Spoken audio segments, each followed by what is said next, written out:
The Princeps died 3 centuries ago, but the machine has not yet permitted his ghost to leave the command throne. I have spent 42 years tethered to the coolant recyclers of the Magnificat Incarnadine, a warlord-class engine that breathes heat and exhales the pulverized remains of cities. My skin has turned the color of stale parchment, translucent enough to map the copper wiring grafted into my forearms. Every time the Titan strides, the vibration rattles the marrow in my shins, a constant reminder that I am merely a soft, leaking component within a god of iron. We do not live in the traditional sense. We endure a cycle of deafening vox shrieks, the smell of ozone, and the rhythmic, pounding heartbeat of the plasma reactor that threatens to cook us in our own sweat should the shielding falter by a fraction. If you still walk beside me through fire and scripture, then bear witness. Subscribe, share this burden, and let others hear the truth buried beneath hymns. To understand the interior of a warlord-class Titan, one must first abandon the notion that a machine is a silent or inanimate object. From the moment I was assigned to the Magnificat Incarnadine, I learned that the god machine is a screaming, breathing, and demanding deity that views its human crew as little more than a necessary infection within its metallic veins. I remember my first day descending into the sub-decks, leaving the relatively clean air of the Forge world's upper spires for the pressurized, oil-slicked hell of the Titan's lower chassis. The air here does not circulate. It is pushed and pulled by the rhythmic hiving of massive bellows that cool the primary plasma generators. It tastes of copper, toasted insulation, and the distinctive, acrid tang of sacred unguents that have been recycled through the lungs of 1,000 predecessors. My lungs burned for weeks until the scarring took hold, toughening the tissue against the constant intake of microscopic iron filings shed by the grinding of planetary gears. We are the stewards of a walking cathedral, but we live in its sewers, crouched in the dark spaces between the outer armor plates and the inner sanctum of the manifold. Every step the engine takes is an earthquake that never ends. You learn to walk with a slight bend in the knees, bracing for the rhythmic thunder that signals the god machine is hungry for distance. To lose your footing is to risk being crushed by the sliding steel pistons that drive the hip actuators, masses of metal the size of blocks that move with a terrifying, sudden grace. I have seen a man flattened into a crimson smear because he tripped during a combat maneuver. The machine didn't even register the resistance of his bones. In the lower decks, the darkness is thick, held back only by the flickering amber glow of dying lumens and the occasional blue spark of an overtaxed power conduit. We move through the dark like ghosts, our skin stained permanently gray by the soot of the secondary exhaust vents. There are hundreds of us down here, a hierarchy of misery that keeps the Titan moving while the Princeps sits in his high, cold throne far above. I am a moderator, adept of the pressure vein, a title that sounds prestigious to those who have never smelled the inside of a warlord, but in reality, it means I am the one who must crawl into the narrow gaps near the heat sinks to manually reset the pressure valves when the automated systems fail. They fail often. The machine, spirit of the Magnificat, is ancient and temperamental, prone to fits of rage that manifest as sudden surges in the thermal loops. When the warning sirens wail, a sound like a dying beast's last shriek, I have seconds to donning my thermal, resistant rags and wedge myself into a space so narrow I can feel the heat of the plasma conduits through my boots. It is a slow, methodical suicide. Every hour spent in the proximity of the core shortens a life by days, the radiation invisible but heavy, manifesting as a metallic itch at the back of the throat and a gradual loss of teeth. We are given chemical supplements to keep our hair from falling out too quickly, but the medicine makes the stomach churn, leaving us in a state of perpetual, low-grade nausea that becomes as much a part of the environment as the hum of the turbines. The sound is the worst part. It is not merely loud, it is physical. The roar of the plasma reactor is a constant, low-frequency vibration that settles in the base of the skull, vibrating the teeth until they ache. Above that baseline, there is the grinding of the leg joints, the hissing of hydraulic fluid under thousands of pounds of pressure, and the chanting of the tech priests as they move through the corridors, their voices thin and mechanical against the industrial cacophagous. Communication is rarely verbal. We use a series of hand signals and harsh, abbreviated vox bursts to coordinate our efforts. To speak at length is to waste breath that is already thin and fouled by the smell of burning grease. We watch the gauges with a religious fervor, for the gauges are the only truth we have. A needle drifting into the red is a prophecy of fire. A drop in pressure is a sign of a failing heart. We treat the machinery with more tenderness than we treat ourselves, for we know that if the machine dies, we are trapped in a tomb of 50,000 tons of cold iron. I have seen men weep over a cracked gasket, not out of fear for their lives, but out of a genuine, terrified devotion to the spirit of the engine. We are taught from birth that the machine is holy, but it is only when you are buried in its guts, feeling its fevered heat against your skin, that you realize how little the holy cares for the profane flesh that serves it. The Magnificat Incarnadine has been in continuous service for longer than my family line has been recorded. Its history is etched into the very walls in the form of battle, damaged repairs, ancient welding marks, and the names of the dead scratched into the lead shielding. I once found a name near my primary workstation, carved so deeply into the bulkhead that the metal had scarred over like a wound. I wonder if that man felt the same crushing weight of the ceiling that I feel every time the Titan enters a high-gravity world. The structural integrity of the internal decks is a miracle of the omniscience design, yet you can hear the strain. The metal groans and pops, the sound of 1,000 iron skeletons being stretched on a rack during a march. The swaying of the Titan is enough to cause motion sickness in the uninitiated. You are suspended in a world that refuses to stay level, a world of shifting floors and tilting walls. We sleep in hammocks slung between steam pipes, the heat from the conduits acting as our only blanket. Sleep is never deep, it is a shallow, twitching state of readiness, interrupted by the sudden lurch of the Titan turning or the terrifying thunder of the primary weapons firing. When the volcano cannon discharges, the entire internal structure rings like a bell. The air ionizes, turning our hair on end and leaving the taste of burnt sugar on the tongue. For a few seconds after a shot, there is a profound silence within the crew, a moment where we all hold our breath, waiting to see if the recoil has shaken something vital loose. Maintenance is a ritual of blood and oil. We do not simply fix a leak, we appease the grievance of the machine. I have watched the Magos Technicus pour sacred oils over a jammed gear while chanting in a language that sounds like grinding stones. To my eyes, the gear was jammed by a piece of shrapnel that had worked its way through a joint seal, but to the Magos, it was a spiritual malaise. Both were true.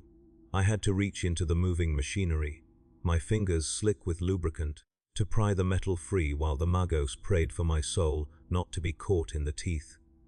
My hand escaped, but my predecessor was not so lucky. His blood still stains the underside of the floor plating, a dark, oxidized reminder that the Magnificat demands a tithe of flesh. We don't clean the blood away if it's in an inaccessible place. We let it bake into the iron, believing it strengthens the bond between the crew and the spirit. It is a grim superstition, but in the dark of the sub-decks, superstition is often the only thing that keeps the mind from fracturing. We are isolated from the world outside. I have not seen the sky in 3 years. My world consists of 3 corridors, a mess hall where the nutrient paste is always lukewarm, and the narrow, scorching crawlspace of the vein. I know the surface of the planet only by the vibrations of the ground, the soft thud of sand, the crunch of ice, or the wet splash of marshland.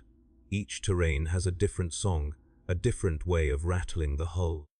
The social structure within the Titan is as rigid as the adamantium plates that protect us. The tech priests occupy the middle ground, moving like red-robed specters through the machinery, rarely acknowledging the presence of the menials unless we fail in our duties. They are more machine than men, their mechanical augmentations wiring and clicking as they interface with the Titan's systems. Then there are the Secutari, the Titan's internal guard, who patrol the corridors with a cold, predatory efficiency. They look for signs of sabotage, but also for signs of madness. Space madness is common in the deep decks.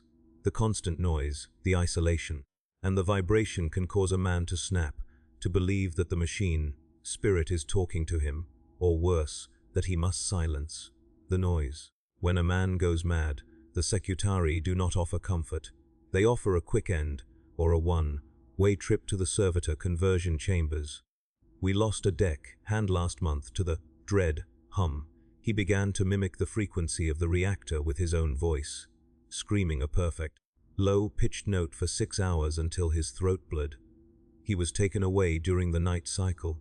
2 days later, a new servitor was installed in the ventilation scrubbers. It had his eyes, though they were vacant and clouded by the surgical implants. We do not speak of those who are gone. In the Magnificat, there is only the present moment and the next rotation of the gears.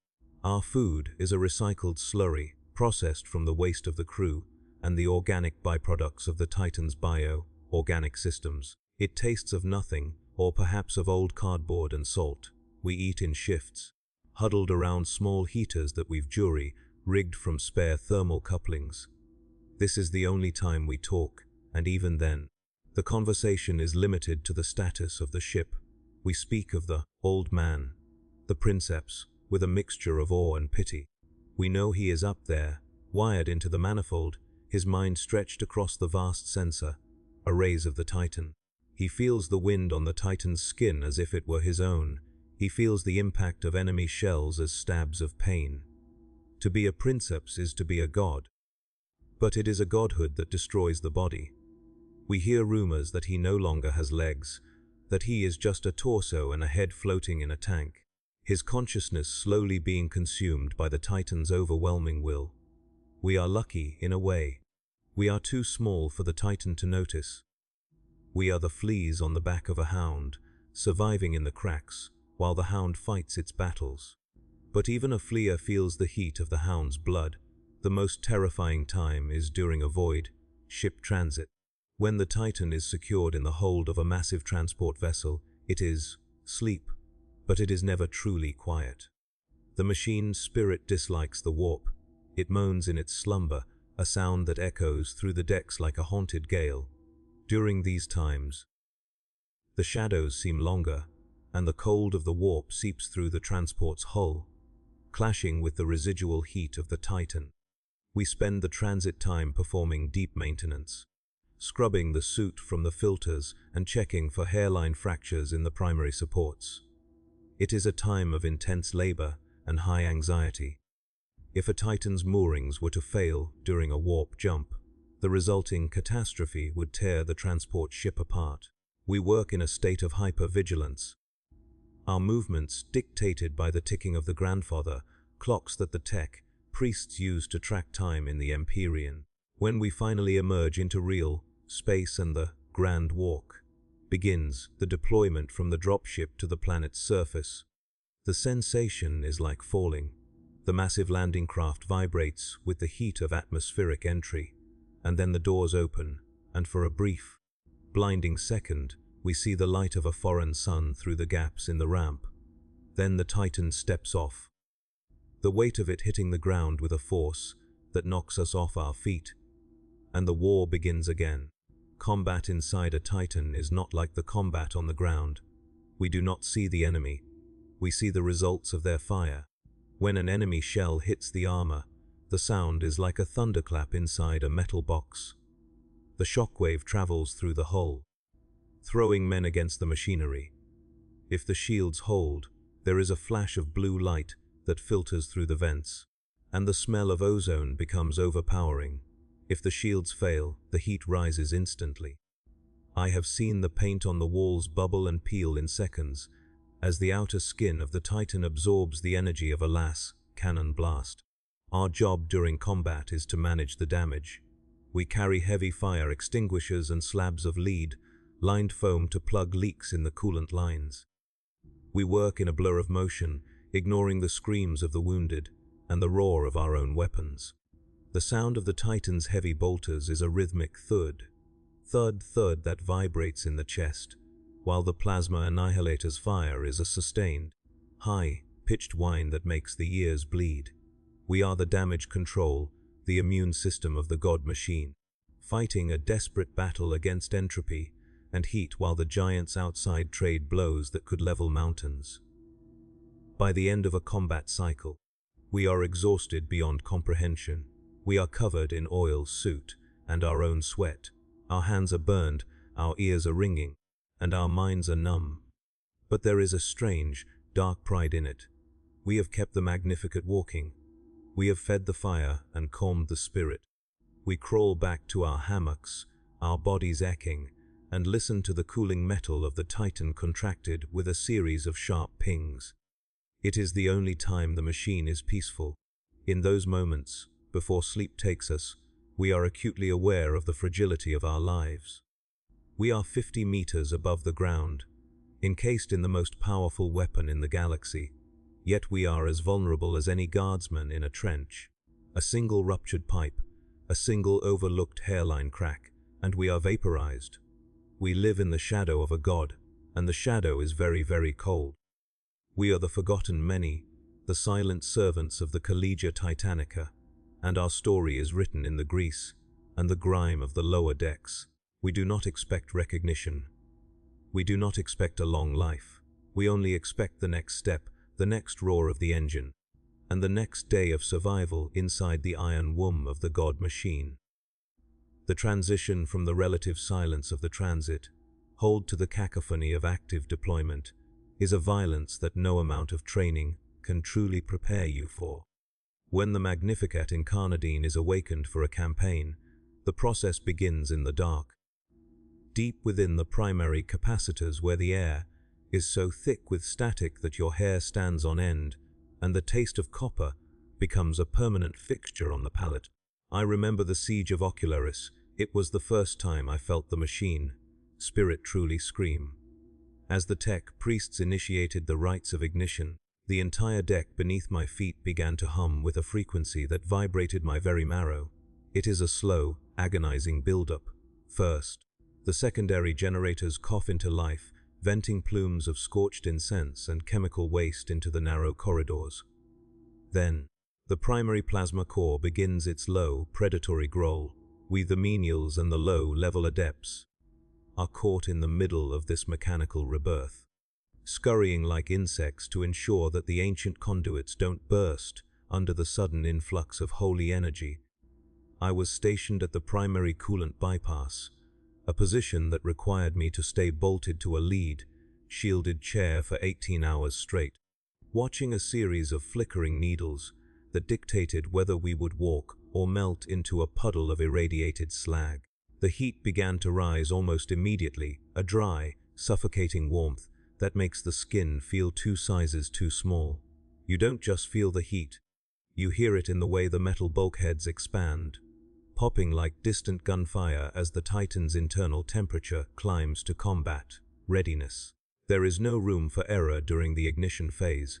I saw a novice, a boy no older than 20 who had been transferred from the orbital refineries, failed to secure a pressure seal on a secondary hydraulic line. When the Princeps pushed the throttle for the first time, the line snapped. A jet of superheated fluid, pressurized to thousands of pounds per square inch, sliced through the boy as if he were made of nothing more than wet parchment. There was no time to mourn, no time to even move the remains. We simply worked around the mess, our boots sliding in the mixture of hydraulic oil and what was left of a human life. Because the Magnificat demanded its tribute and the schedule of the Omnissiah does not account for the fragility of flesh. The smell of that moment, the scorched, metallic scent of the fluid mixed with the sudden, sharp aroma of ozone and copper, remains locked in my nose to this day. You learn quickly that the Titan does not see you. To the machine, you are a biological component, a sensor, a repair drone that happens to have a soul. If you cease to function, you are replaced. The mission is the only thing that possesses a heartbeat. As the Titan stepped off the landing craft and onto the soil of Ocularis, the impact was enough to shatter the teeth of any man not properly braced. We live in a world of constant, rhythmic trauma. Every stride of a Warlord Titan is a seismic event, inside the sub-decks. This manifests as a crushing downward force, followed by a sickening lurch as the massive foot leaves the ground. You develop a Titan lean, a way of standing that compensates for the shifting center of gravity, but your joints pay the price. My knees click with every step I take now, a permanent reminder of the millions of tons of adamantium I have spent my life supporting. The noise during a march is a rhythmic thud that drowns out all thought. It becomes a mantra, a physical pulse that aligns your heart rate with the engine's RPM. You stop being an individual and start being a cell in a larger, angrier organism. The vox casters throughout the ship blare continuous litanies. The voices of the tech, priests distorted by the interference of the reactor, creating a wall of sound that keeps the mind from wandering into the dangerous territories of fear or doubt. The social hierarchy within the Magnificat becomes even more pronounced once the guns start firing. In the belly of the beast, we are isolated from the strategic reality of the war.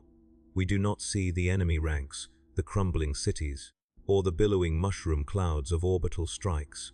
Our war is a war of gauges and levers. When the Titan's main armament, the Sunfury Plasma Annihilator, discharges, the effect inside is cataclysmic. The lights dim as the weapon draws a massive tithe of power from the primary core.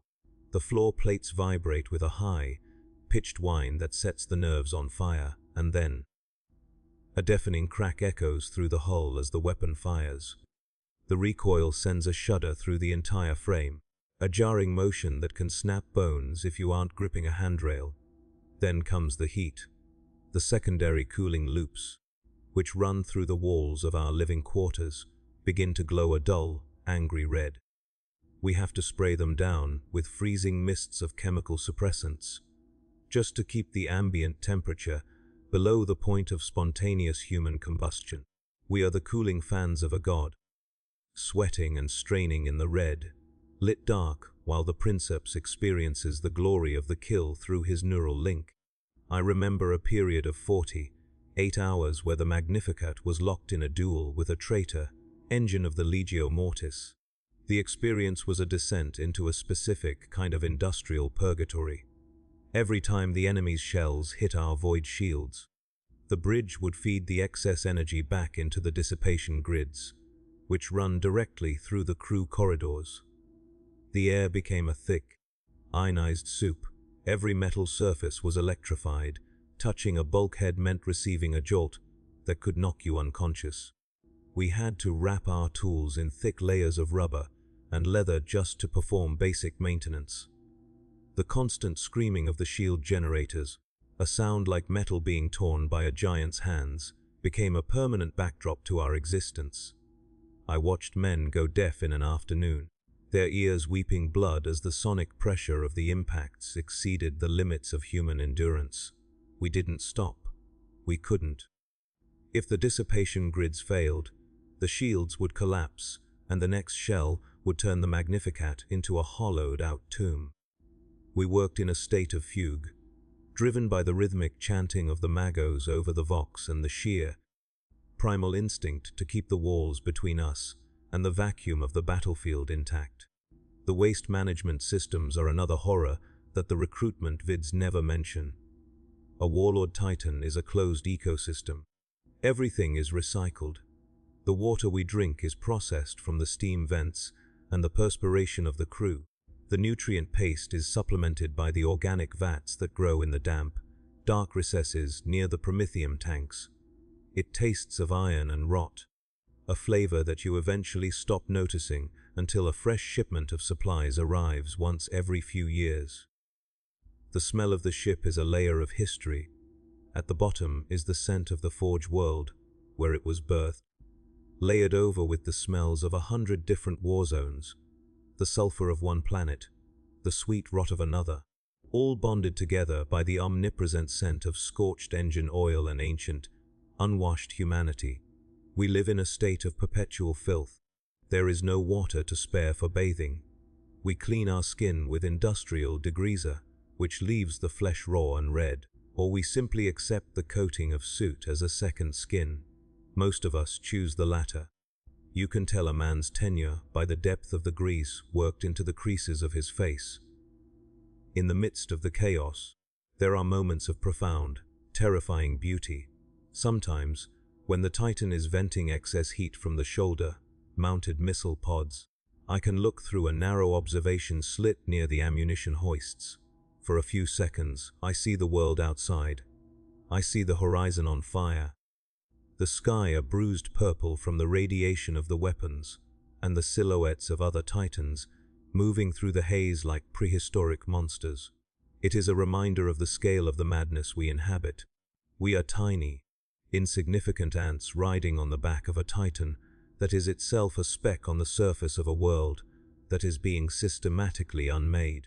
Then the hoist cycles, the slit is blocked by a massive, multi-ton shell, and I am back in the red-lit dark, surrounded by the smell of ozone and the sound of the machine, Spirit's heavy, mechanical breathing. The contrast is enough to break a man's mind if he dwells on it too long. Most of us don't. We focus on the next bolt, the next valve, the next breath of recycled air. The relationship between the crew and the tech priests is one of mutual, silent dependence, flavored with a healthy dose of fear. The priests of the Mechanicus do not see us as peers. To them, we are organic servitors, who haven't yet been fully optimized. They move through our decks with a terrifying grace, their many, jointed mechadendrites clicking and whirring as they perform rites that look like surgery and repair in equal measure. I once saw a Magos hill, a fractured support beam by whispering to it in a binary tongue, while applying a glowing paste of silver and bone dust. The metal seemed to knit back together, a sight that defied every law of physics I knew. It made me realize that we aren't just inside a machine, we are inside a miracle that is slowly dying. The technology that keeps the Magnificat walking is beyond the total comprehension of any one soul on board. We are all just custodians of a fading light, performing the same motions our fathers and grandfathers did, hoping that the machine, Spirit, doesn't realize we've forgotten the true meaning of the prayers we recite.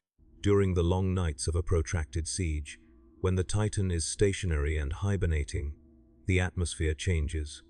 The noise drops to a low, ominous thrum. The heat dissipates, leaving the corridors damp and shivering. This is when the ghosts come out. Every Titan has them. The residual psychic echoes of former crew members, or perhaps the fragments of the Princeps' mind that have bled into the deck plating. You see things in the corner of your eye, a figure in an outdated uniform turning a corner, the sound of boots on a catwalk that should be empty, the feeling of a cold hand on your shoulder when you're working alone in the vein. We don't talk about the ghosts to the tech priests. They would call it corrupted data and probably have us lobotomized for it. Instead, we leave small offerings, a drop of oil, a handful of nutrient paste, a copper wire twisted into a gear shape, on the altars of the machine, Spirit, hoping to appease whatever spirits dwell in the iron. It's a desperate kind of faith, born from the knowledge that we are very far from the light of the Emperor, buried in the dark heart of a metal god. The most grueling task I ever faced was during the defense of the hive world Septimus. A piece of macro cannon shrapnel had pierced the outer hull near the primary knee joint, jamming the rotation gears. If the Titan couldn't turn, it would be flanked and destroyed. I was sent into the joint, void, the space between the armor and the moving gears. While the Titan was still in motion, it was a nightmare of grinding metal and freezing wind. I was suspended by a single safety cable, my hands numbed by the cold, trying to pry a twisted hunk of black iron out of a gear track that was larger than a house. Every time the Titan took a step, the wind would howl through the breach, carrying the scent of burning promethium and the screams of the dying hive dwellers below. The scale of the carnage was visible for the first time, a sea of fire stretching to the horizon. I managed to clear the jam, but the effort cost me 3 fingers, sheared off when the gear finally snapped back into place. I didn't feel the pain until I was back inside. The heat of the sub, Dex hitting my wounds like a hammer. The Magos didn't thank me. He simply checked the rotation speed on his data slate, nodded to the machine's spirit, and ordered me back to my station. That is the life. You give your flesh to the iron, and the iron keeps walking. As we approach the end of a deployment, the exhaustion is a physical weight that makes every movement a struggle. Your eyes become perpetually bloodshot from the fumes, your skin cracks and bleeds from the dryness, and your mind begins to loop the same 3 lines of a battle, prayer over and over. You lose track of days, of weeks, of anything that isn't the immediate demands of the engine. When the order for extraction finally comes, there is no celebration. There is only a profound, hollow sense of relief, followed by the grueling work of securing the Titan for the return to the void. We have to purge the toxins, drain the excess heat, and begin the long process of scrubbing the battlefield's filth from the hull. It is a cycle that has no end, a service that only concludes when the body finally gives out, and you are repurposed into a servitor or fed into the nutrient recyclers. We are the Magnificat Incarnadine, and she is us. There is no separation anymore. My blood is the oil, my breath is the exhaust, and my soul is just another flickering light on a control panel in the dark. The secondary systems of the Magnificat Incarnadine are not merely mechanical, they are a sprawling, interconnected ecosystem of biological components and ancient logic, engines that demand a constant vigil of blood and prayer. To serve in the ammunition bays is to know a specific kind of terror that differs from the searing heat of the plasma core. Here, in the hollowed out spaces of the Titan's massive shoulders, we are surrounded by enough high explosives to crack the crust of a small moon. The shells for the Quake cannon are the size of ground cars, etched with microscopic runes of destruction and blessed by a dozen different ranks of the priesthood of Mars before they are even brought aboard. My task, during the height of the Black Crusades, was to oversee the manual alignment of the loading trays. When the automated spirit of the magazine becomes sluggish, poisoned by the scrap code of the enemy, or simply weary from days of continuous fire, the task falls to the human chain. We use thick, salt-cured hemp ropes and iron pulleys that have been in service since the Great Crusade, throwing our collective weight against the inertia of a 10-ton projectile. The friction of the ropes against our palms strips the skin away in long, bloody ribbons, but you do not let go. To let go is to allow the shell to shift, to risk a spark against the primer, and to consign the entire god machine to a spectacular, final annihilation. The air in the magazine is cold, a sharp contrast to the fevered warmth of the engine rooms, but it is a wet, clinging cold that smells of cordite and wet stone. We work in near total silence, for the tech priests believe that unnecessary vibration can agitate the volatile spirits of the ammunition. Every movement is deliberate, a choreographed dance of desperation. I have seen a man's chest crushed like a dry reed, because he stood on the wrong side of the gravity dampener when the Titan took a sudden, violent stride.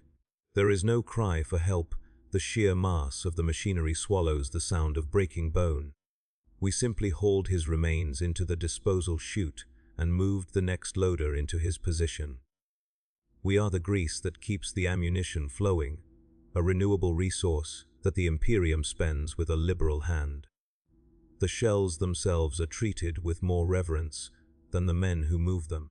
They are wrapped in silk and kept in temperature-controlled niches until the moment they are fed into the breach. I once saw a Magos weep, a strange, clicking sound from his Vox grill, not for the loss of a deck hand, but because a single shell had been dropped and its casing dented, rendered unfit for the Emperor's work. Communication between the magazine and the bridge is a series of frantic, distorted vox, bursts that sound like the chattering of angry insects. We hear the Princeps commands as a secondary echo, a ghost voice filtered through layers of shielding and distance. When the order to fire comes, there is a 5-second warning.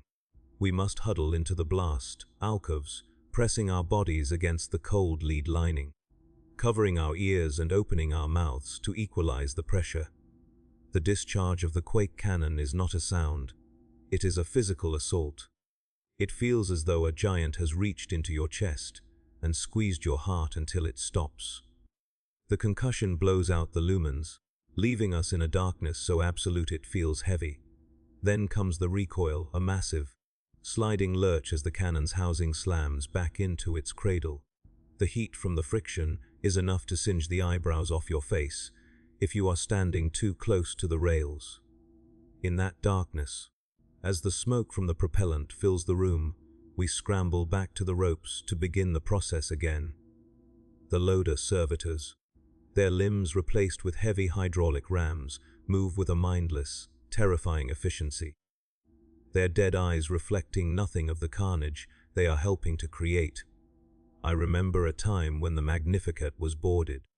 It is the secret fear of every Titan crew, not the enemy engines on the horizon, but the small, parasitic insects of the enemy infantry crawling through the joints and the ventilation shafts. We heard the sound of cutting torches through the outer skin of the magazine. The secutari rushed to the breach, their rad rifles humming with lethal energy. For 3 hours, the magazine became a slaughterhouse. We, the loaders, were given short, pattern-las pistols and told to hold the secondary bulkheads. The fighting was close and claustrophobic, conducted in the gaps between the massive shells. The air was a thick fog of blood, mist, ozone, and the acrid smoke of small arms fire. I saw a traitor guard soldier, his face a ruin of ritual scarring, try to plant a melter charge on a quake shell. I didn't think. I simply drove a heavy iron wrench into his skull, the sound of the impact lost in the roar of the Titan's own guns firing overhead. When the breach was finally sealed, the floor was covered in a layer of spent casings and cooling meat. We didn't have time to clean. The Princeps demanded more fire. We stepped over the bodies, our ropes slick with the blood of friends and foes alike, and we kept the god machine's guns singing. There is a strange psychological toll to living in the ammunition bays. You become obsessed with the concept of the dud. We live in fear that our labor is for nothing, that the shell we nearly died to load will fail to detonate, an insult to the machine, spirit, and a waste of our lives. We spend our rare moments of downtime polishing the brass casings with rags, whispering our own small, unsanctified prayers to the spirits within the metal. We tell stories of shells that supposedly possessed a will of their own, seeking out the heart of the enemy with a vengeful hunger. It is a form of madness, I suppose, the need to find meaning in the repetitive, soul-crushing toil. You start to see the shells as your children, or your gods. You touch the cold metal and feel a vibration that isn't there, a promise of the fire to come. The tech priests encourage this. They want us to love the weapons. For a crew that loves its burden will work until their hearts burst. The logistics of keeping a warlord fed during a campaign are staggering. Every night, while the Titan stands in its fortified bivouac, heavy lifters descend from the orbiting barges to restock our bays. It is a frantic, dangerous time. The loading ports are open to the elements, allowing the toxic air of the battlefield to rush in. We work under the glare of massive floodlights, our shadows stretched into monstrous shapes against the internal hull. The new shells are lowered on humming grav plates, and we must guide them into their racks by hand.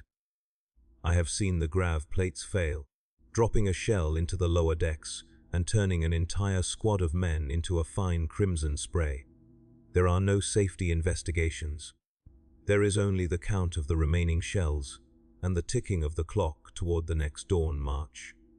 We are always tired, always hungry, and always one mistake away from becoming a footnote in the Titan's long, violent history. The mess hall in the magazine section is nothing more than a widened corridor with a few iron benches. The food here is even worse than in the engine decks, often contaminated with the fine dust of the propellant. It makes the throat swell and the skin break out in weeping sores. We sit in silence, listening to the Titans, breathing, the sound of the air scrubbers and the distant hum of the manifold. We don't talk about the surface.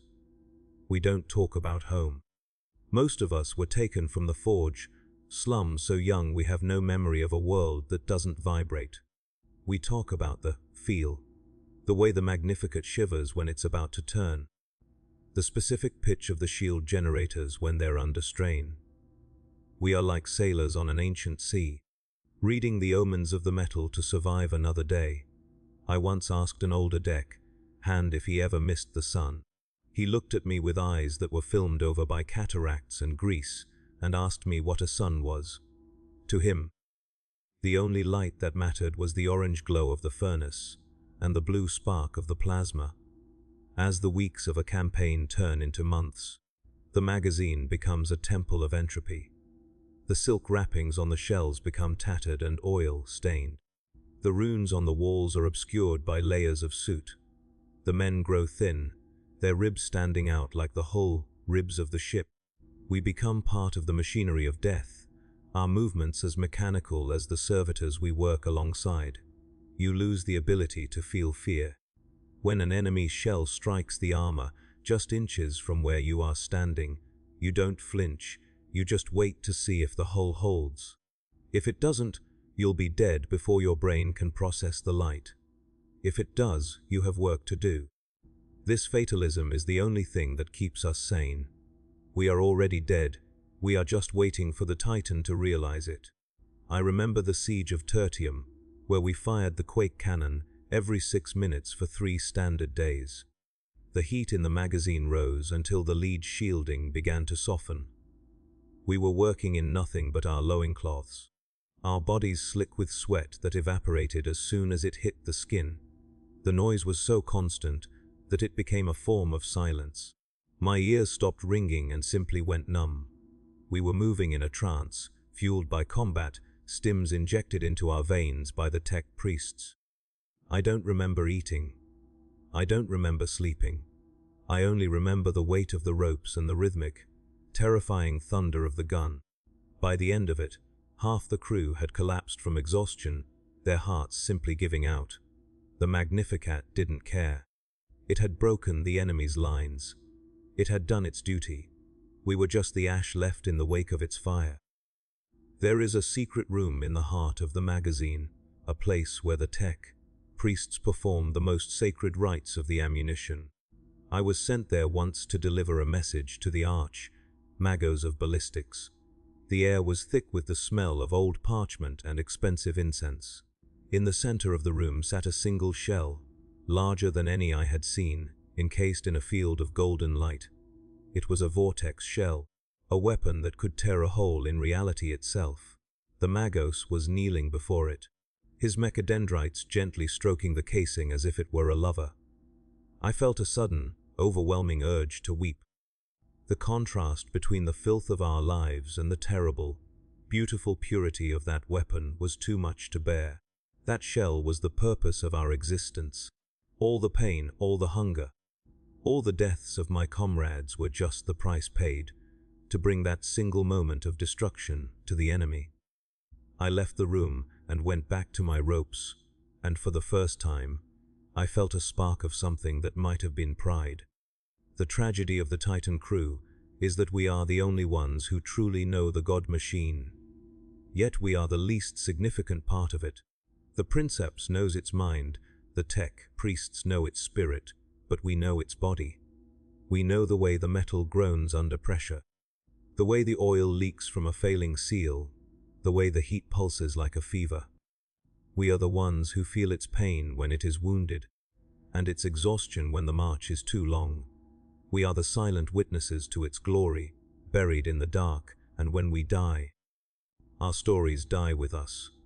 There are no monuments to the loaders of the Magnificat Incarnadine. Our names are not recorded in the rolls of honor. We are simply the ghosts in the machine, the forgotten hands that keep the fire burning. But as long as the Titan walks, as long as its heart beats with the fire of the stars, we are part of something eternal. And in the grim darkness of this life, that is more than most men ever get. The neural architecture of the Magnificat Incarnadine is a tangled thicket of fiber, optic nerves and copper, wire arteries that bridge the gap between the divine machine, spirit, and the fragile, failing minds of the command crew. To move upward from the magazines into the sensory, arrays and the lower, bridge sanctums, is to transition from a world of physical labor into a world of psychic pressure. Here, the air is not just hot, it is heavy with the static of the manifold, a psychic field that allows the Princeps to see through the Titan's eyes. For those of us stationed in the secondary logic hubs, life is a constant battle against the data bleed.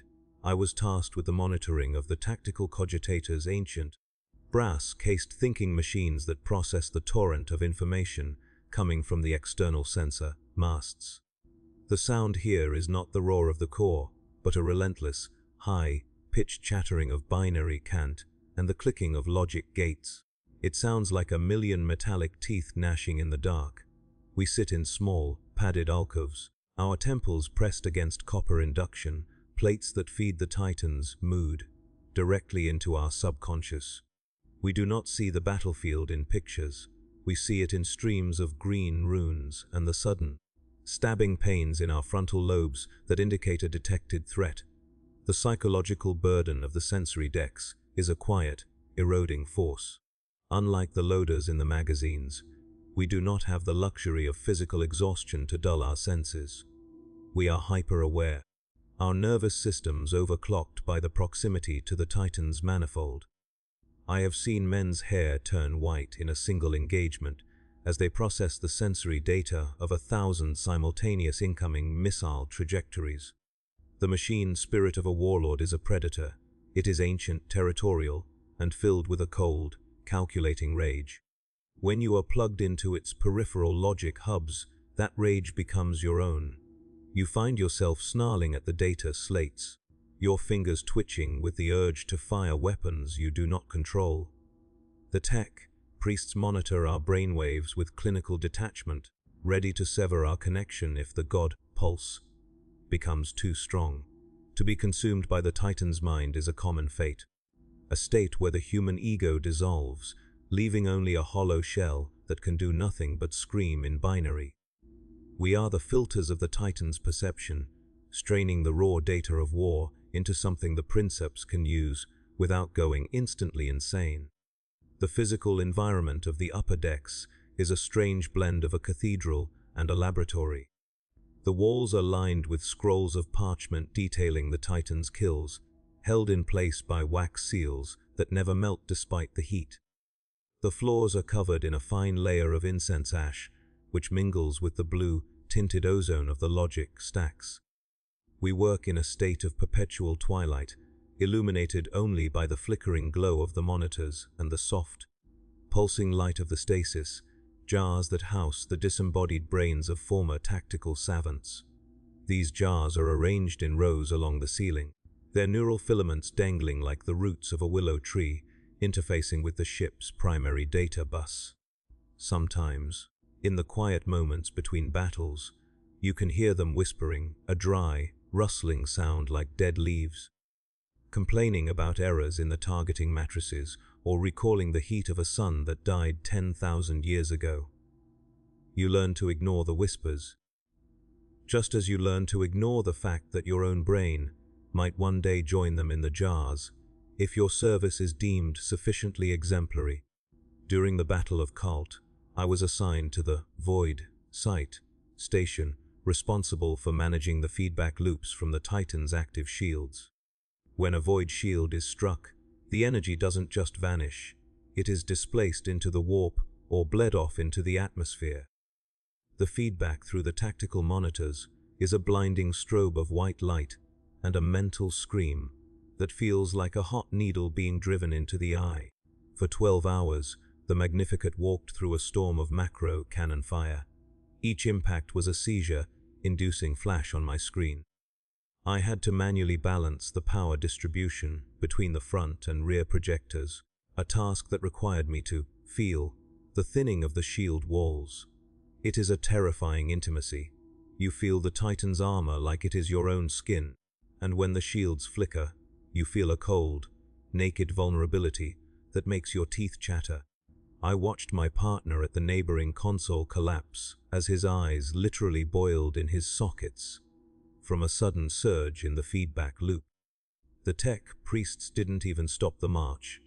They simply dragged him out of the chair, wiped the charred organic matter from the interface, needles, and signaled for a replacement from the lower decks. The isolation of the upper decks is profound. We are physically close to the Princeps, yet he is as distant as a star. The command bridge is a sealed vault of gold and adamantium, guarded by the most fanatical of the secutari. We see the Princeps only as a silhouette through the thick, green, tinted armor-glass of the inner sanctum. A withered figure suspended in a web of cables, his body a mere afterthought to the towering machine he inhabits. There is a sense of envy among the crew. We hate him for his power and pity him for his prison. He is the only one who truly knows the joy of the stride, the only one who feels the wind of a foreign world through the Titan's external thermometers. To us, the world is a series of numbers and warnings. To him, the world is a playground of fire. But we also see the cost. We see the way his vital signs fluctuate on our monitors, the way his heart rate spikes to impossible levels when the Titan is wounded, the way his brainwaves begin to mimic the jagged, violent patterns of the machine's spirit. He is dying for us, and he is dying for the engine, and there is a grim, silent pact between the crew and the throne. We will keep the body alive as long as he keeps the soul fighting. The maintenance of the logic engines is a delicate, ritualistic affair. Unlike the heavy gears of the legs, the cogitators are sensitive to the slightest impurity. We use brushes made of human hair to sweep the dust from the circuit boards, and we apply sacred oils with the precision of a jeweler. The tech priests perform the rite of the awakening thought every morning, a 3-hour ceremony involving chanting, bell ringing, and the burning of expensive resins that make the head swim. If a cogitator develops a clog, a loop of circular logic that threatens to freeze the system, it must be exorcised. I have seen an inquisitorial representative board the Titan just to oversee the purging of a corrupted data stack. The air in the room turned cold, and the monitors began to bleed a black, oily substance that smelled of old graves. The fear in that room was different from the fear of a shell impact. It was a fear of the soul being corrupted by the very tools we use to defend it. We watched as the tech priests burned the affected components with white, hot plasma, their voices rising in a frantic, melodic prayer to drown out the mechanical screaming of the dying engine. As a campaign drags on, the sensory overload begins to manifest as physical illness. Grip sickness, we call it, a permanent tremor in the hands and a constant phantom ringing in the ears. Your dreams are no longer your own, they are filled with the Titan's memories. I have dreamed of walking through cities I have never visited, crushing buildings I do not recognize, and feeling a hunger for promethium that makes my stomach ache. The boundaries of the self begin to blur. You find yourself speaking of the Titan in the first person. You don't say, "The Titan is turning." You say, "I am turning." The tech priests watch for this, but they do not discourage it. A crew that identifies with the machine is a crew that will not flee. They want us to be extensions of the iron. They want our humanity to be a thin veneer over a core of cold, calculating logic. We are becoming servitors by increments, our minds being remapped by the constant exposure to the manifold's radiation. I remember a moment of strange clarity during the pacification of the Iron Moons. The Magnificat was standing on a ridge, overlooking a valley filled with the wreckage of an entire tank regiment. The Princeps had paused to allow the heat sinks to cycle. For a moment, the chattering of the cogitators died down, and the manifold grew quiet. I looked up from my monitor and saw a small bird, a local scavenger, land on the external sensor, massed just outside the armorglass. It was so small, so fragile, a tiny spark of life in a wasteland of metal. The Titan's sensors immediately identified it as a non-combatant biological entity and calculated the most efficient way to incinerate it should it interfere with the lens arrays. I felt a wave of profound sorrow, not for the bird, but for myself. I realized that my own mind now functioned exactly like the sensor array. I didn't see a bird, I saw a variable. I didn't see life, I saw a potential obstruction to the mission. The god machine had finally succeeded in making me in its own image. I went back to my data streams, and I didn't look at the bird again. The hierarchy in the upper decks is cutthroat. We compete for the favor of the tech priests, hoping for better rations or an extra hour of sleep. But mostly we compete for clean data. To be the one who identifies a flaw in the enemy's armor before the Princeps even sees it is the highest honor we can achieve. It is a pathetic, desperate kind of ambition. We are like children vying for the attention of a parent who doesn't know we exist. I saw a man sabotage another's console just to ensure his own targeting solutions were prioritized by the primary bridge. The tech priests didn't punish him for the sabotage, they punished him because his actions led to a 0.04% decrease in weapon efficiency. In the Magnificat, morality is measured in percentages and output. If you are efficient, you are holy. If you are inefficient, you are scrap. The most grueling part of the service is the deep link phases during warp translation. While the lower decks are plagued by ghosts, the sensory decks are plagued by the echo. Because we are interfaced with the Titan's sensors, we feel the warp pressing against the Geller field. It feels like 1,000 oily fingers sliding over your brain. We have to wear blindfolds and earplugs to prevent our own senses from contradicting the data coming from the ship's protected logic cores. Even then, you see things. You see geometries that shouldn't exist, and you hear voices that speak in the tones of long-dead relatives. But the words are the sound of tearing metal. We hold on to our copper induction plates as if they were the only solid objects in the universe. Many don't survive the transit with their sanity intact. We find them staring at blank screens, their mouths moving in silent, rhythmic patterns, their minds having fled to some dark corner of the Imperium rather than face the reality of the warp. We replace them, we clean the consoles, and we wait for the return to real space. When the campaign finally ends, and the Titan is powered down for long-term storage, the withdrawal is agonizing. The sudden silence of the manifold is like a deafening roar. Your brain, used to the constant influx of data, begins to hallucinate to fill the void. We wander the quiet corridors like addicts, touching the walls, seeking the vibration that is no longer there. The post-link depression claims almost as many lives as the war itself. Some men cannot handle the return to being merely human. They throw themselves from the high gantries or wander into the radioactive zones of the engine room, seeking one last spark of the divine fire. I have survived by focusing on the physical, the taste of the nutrient paste, the feeling of the cold iron under my feet, the rhythm of my own breathing. I remind myself that I am a man, not a machine. But every time I close my eyes, I see the green runes. I see the world through a lens of fire. I feel the weight of 50,000 tons of adamantium waiting to wake up. The Magnificat Incarnadine never truly sleeps, and as long as I am part of her, neither do I. We are waiting for the next war, the next stride, the next moment where we can be gods again, even if it kills us. The end of a Titan's life is rarely a clean affair, and the end of those who serve within it is even less so. I have stood upon the precipice of the final shutdown 3 times in my service, and each time, the sensation is that of a soul being slowly extinguished. To serve in the Magnificat Incarnadine for 4 decades is to become a living reliquary of scars, a witness to the slow decay of a body that was never truly yours. As I reach the final stages of my tenure, I find myself assigned to the Sanctum of Remembrance, the deepest, most shielded vault within the Titan's chest.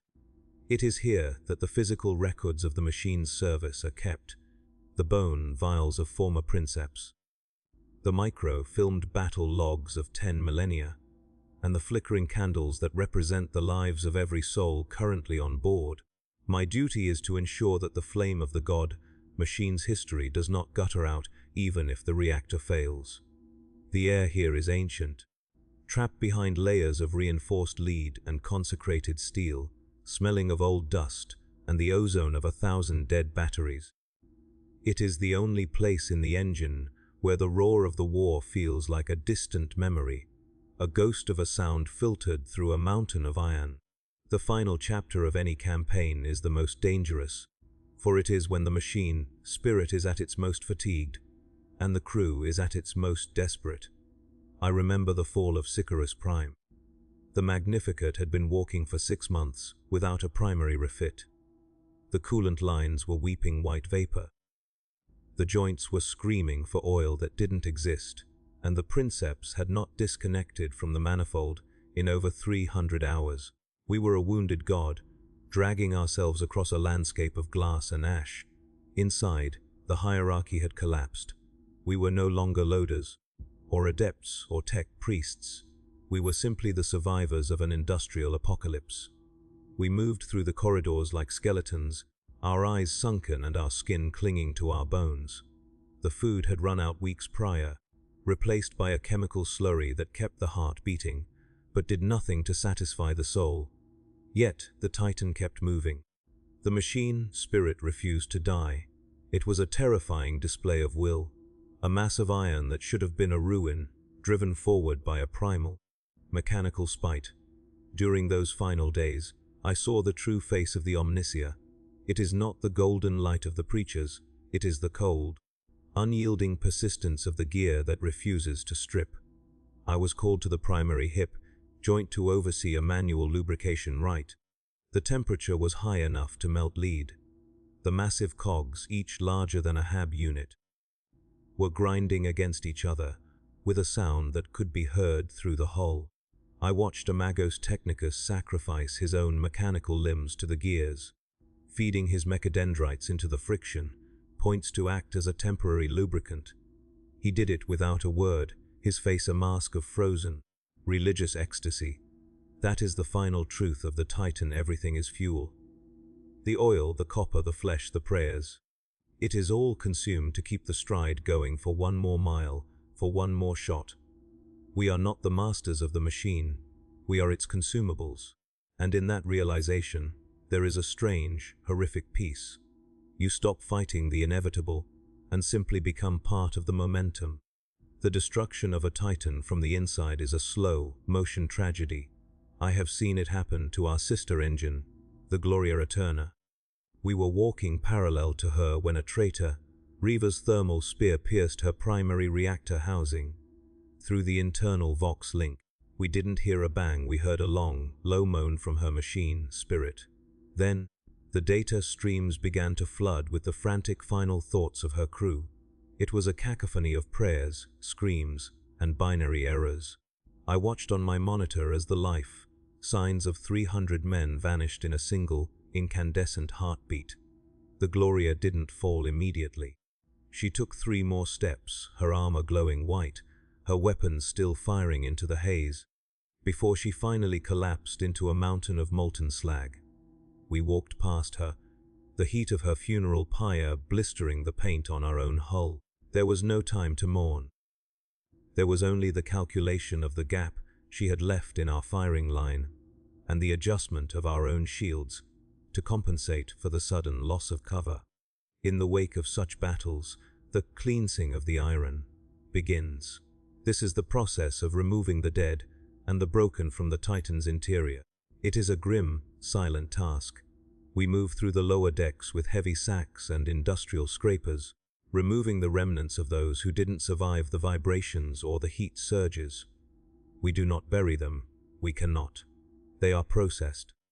Their organic components are returned to the nutrient vats, and their mechanical augments are sanitized and reissued. It is the ultimate form of recycling. I have seen a young adept being fitted with a bionic hand that still had the previous owner's name etched into the casing. We are a lineage of iron, each of us carrying the tools and the fluids of those who came before. It creates a sense of immortality that is entirely devoid of hope.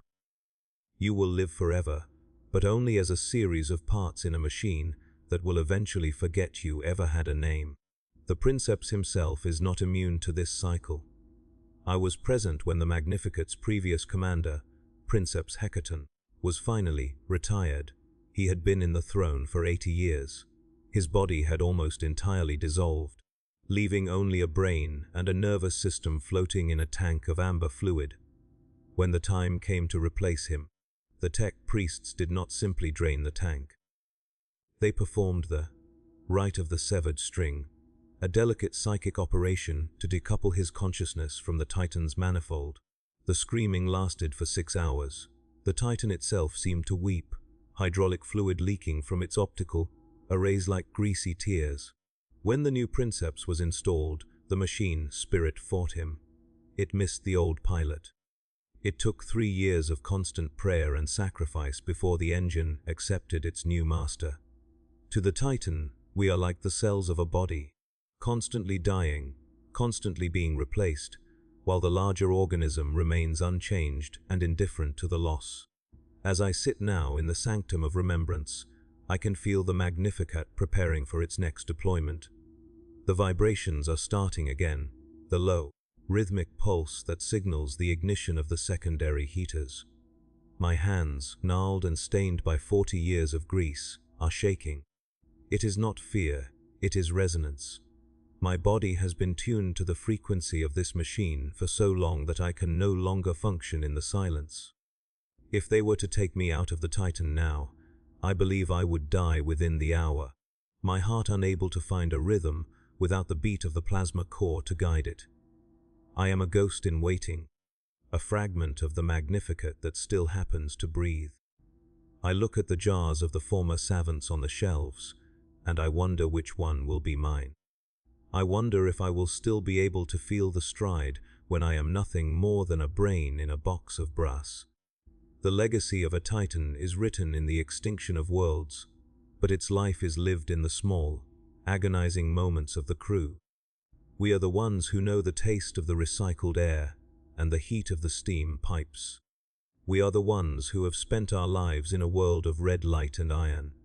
We do not ask for salvation, for we know that the Emperor's mercy is for those who die on the battlefield, not for those who are buried in the guts of his weapons.